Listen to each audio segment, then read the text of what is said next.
There's this great little story I read about a professor, quite distinguished, but maybe a bit absent-minded. He gets pulled over, forgot his license, Uh-huh. and he starts protesting the ticket. And the officer just says, "Look, don't think of it as a fine, sir. Think of it as tuition. Tuition you paid to learn not to forget your license." That's interesting. And, well, that small story, it kind of hits on something much bigger, doesn't it? Yeah. Spiritually speaking. So. Because, okay, forgetting your wallet, your license, Yeah. it costs you maybe a fine, a bit of hassle, but forgetting your spiritual roots, the things our sources talk about, that can cost you everything, your identity, your whole direction. Right. We pour so much energy into, temporal stuff, things that don't last. But the sources are really clear. Focus that energy on remembering, on keeping those gifts of God fresh, building spiritual treasures. Okay, so that's our mission for this deep dive then. We're exploring this concept, memorials of grace, and we're using that really dramatic story, the Israelites crossing the Jordan River into Canaan. It's such a pivotal moment. Yeah, it's more than just crossing a river, right? It's like a perfect example of how something amazing that happened in the past needs to be actively brought into the present by every new generation. Exactly. It's the point where 40 years of wandering finally ends, and they start becoming a nation in the land. But before they could even start that transition, they hit this massive roadblock, literally. The Jordan River itself, and the timing was just terrible, wasn't it? They're right there, ready to go in, but it's spring. What did that actually mean for the river conditions? Well, spring meant flood season. The river was peaking, all that snow melting off Mount Hermon and the northern mountains. It poured down into the Jordan. So a raging river. Absolutely raging, overflowing its banks, full of debris. And the historical notes we looked at suggest it could have been, well, maybe even a mile wide in some spots, just completely impassable by any normal means. A clear signal this wasn't going to happen through human effort. Okay, so impossible situation, total dependence on God.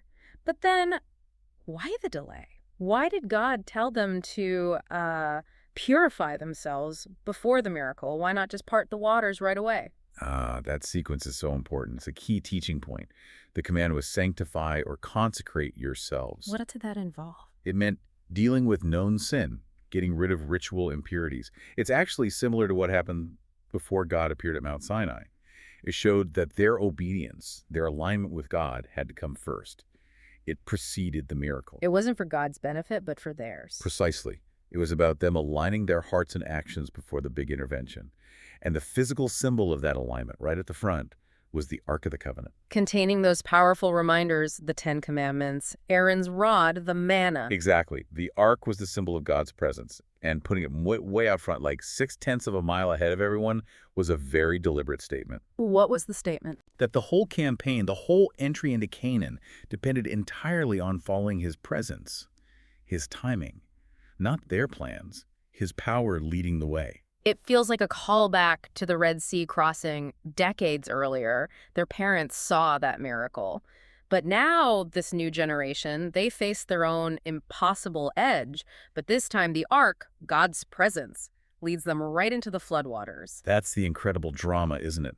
The priests carrying the Ark, they don't hesitate. They don't wait on the bank for a sign. They walk straight into the river, right up to the brim, and dip their feet in the surging water. An act of pure trust. Total trust. And that act is what triggers the miracle. And then, bam! The sources describe it so vividly. The water upstream just stops, piles up. The water downstream flows away, and the riverbed, dry land. Dry land, right in the middle of a flood zone. And it's so precise, too. The moment the priests carrying the Ark step out on the other side, the waters just rush back. A controlled, powerful display. The writers use that specific Hebrew word for it, right? Niflat. Yes, niflat. It means wonders, miracles. Not everyday stuff. These are powerful, supernatural acts meant to show that God is unique. He's different. And to really get the impact, we have to think about who else was watching. The Canaanites. Exactly. We can't just see it through our eyes. For the people living there, powerful water seas, raging rivers, they associated that with their gods, particularly Yam, the god of chaos, the sea. And their main god, Baal, was supposedly the one who controlled water, rain, fertility. So when Yahweh parts the Jordan, not during a drought, but at its absolute peak flood. He's doing more than just moving water. He's making a direct theological statement against their whole system. Okay, lay that out. What were the dimensions of that statement? Well, first, dominion. God is called the Lord of all the earth, right there in the text. His power isn't limited by borders or geography. So Baal, whose name literally means Lord or owner, he's shown up as a local imposter. Okay, so he's the true Lord. What else? Second, victory. Yahweh is shown conquering those chaotic water forces, the things sometimes called Rahab or Leviathan in other texts. It's about his protective power. And third, holiness. Yahweh is a living God. He acts in real history, in real time. He's not a myth. And his presence, symbolized by the ark, underscores that command. Be holy because I am holy. Wow. That's a lot packed into one event, and it had immediate effects, didn't it, on both sides? Oh, absolutely. The impact was instant. For the enemies, those Amorite and Canaanite kings, their hearts just melted with fear. It paralyzed them. And for Israel? For Israel, that reproach of Egypt, the shame of wandering for 40 years that their enemies taunted them with, gone. Rolled away to a place they call Gilgal, which means rolling. And practically speaking, their whole way of life changed overnight. The manna stopped. Yep, 40 years of that miracle bread, day in, day out. It stopped the very next day, because now they can eat the produce of the land they were entering. A huge shift, from dependence in the desert to inheritance in the land. So the big question then becomes, how do you make sure something that monumental, that transformative, is never, ever forgotten? And that's where the stones come in. Okay. God immediately tells Joshua to set up a memorial. Right. 12 men, one from each tribe, go back into the dry river bed. To the exact spot where the priest stood with the ark. They each take a large stone from there. And they build a monument with them. Yes, at Gilgal, their first camp. A physical, tangible reminder. But why stones? What was the point of this rock pile, essentially? Well, the words used are important. The stones are a sign, an ot, and a memorial. Zikaron. And Zikaron in Hebrew, it's not just passive remembering, like recalling a fact. It's more active. Much more active. It implies remembering in order to act. It's memory that leads to faithful action. So the stones weren't just saying something cool happened here. They were meant to teach. Precisely. And perpetually. The main point wasn't even for the guys who built it. It's for their children and their children's children. Forever, the text says. To make them ask questions. And the key question the monument was designed to provoke was really personal, wasn't it? What do these stones mean to you? That's the heart of it.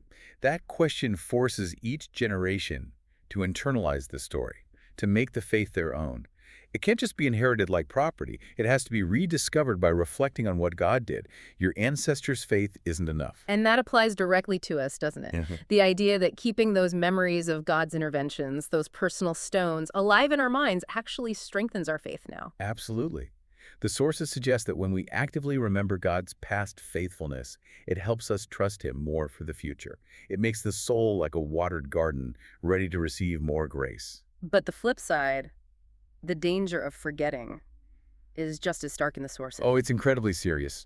The warnings about spiritual forgetfulness are severe. It leads to catastrophe. You see it almost immediately in the book of Judges, right? The very next generation. Tragically, yes. It says they did not know the Lord nor the work which He had done for Israel. And what happens next? Apostasy, idolatry, they turn away. And the prophets, like Hosea, they really nail the root cause.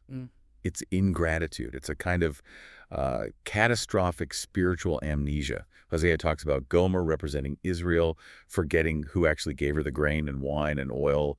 She thought it was gall. Shredded the wrong source for her blessing. Exactly. And when that forgetfulness becomes total, the ultimate consequence is horrifying. It's described as an exodus in reverse, meaning they forgot who they were, where they came from, who rescued them. So they end up being exiled, deported back towards Egypt, back to the world system they were freed from. It undoes everything. That's sobering. The idea that just forgetting can unravel your entire identity and purpose. But even in that darkness, the antidote seems to be remembering again, going back to those stones. It is, always. There's that contemporary story in the source material about Tsitsi Zondo. Really powerful. Tell us about that. She'd borrowed money, bought this big cargo of sweatshirts for her business, huge investment for her, and then the truck carrying them gets hijacked or something. The whole load is just gone. Devastating, facing financial ruin. Totally. But she had this foundation, this memory of God's faithfulness. She'd always been careful about her tithes and offerings. And even in that moment of loss, she basically declared, okay, I lost the cargo, but God is still feeding my family. Wow. Her active memory of God's past provision became the anchor for her present hope, even when things looked bleakest. So remembering isn't just about the past, it fuels hope for the future. It connects us back. Absolutely. And historically, these big moments connect too. The Red Sea crossing and the Jordan crossing, they're linked. The language used in Hebrew, the words for miracle, heap of water, dry land, they echo each other. And the Psalms often pair them together, don't they? Like Psalm 66 or 114. Yes, they're presented as these twin peaks, marking huge status changes. Slavery to freedom, then wandering nomads to a settled nation. And that symbolism, that marker, it even carries forward into the New Testament with the Jordan. It does. Think about Jesus being baptized in the Jordan. Right, it marked his transition too, from private life to public ministry, following that ancient pattern. And then taking it even further, the book of Hebrews talks about entering Canaan not just as getting land, but as a picture, a foreshadowing of the spiritual rest we enter through faith in Christ. So the Jordan crossing becomes this major theological signpost pointing beyond just history. Exactly. It points to our ultimate security and rest in God's grace. Okay, so wrapping this up, what's the main takeaway for us listening today? It seems the core mission hasn't changed. Remember, That's it. we need to consciously, regularly refresh our spiritual memory individually and together.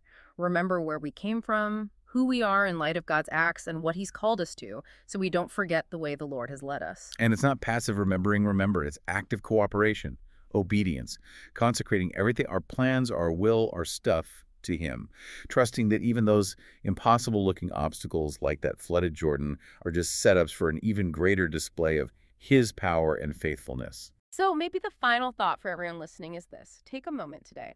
What are your personal stones of witness? What are those specific moments where you knew God intervened in your life? And how might actively bringing those memories to the front of your mind right now strengthen your faith for whatever you're facing next?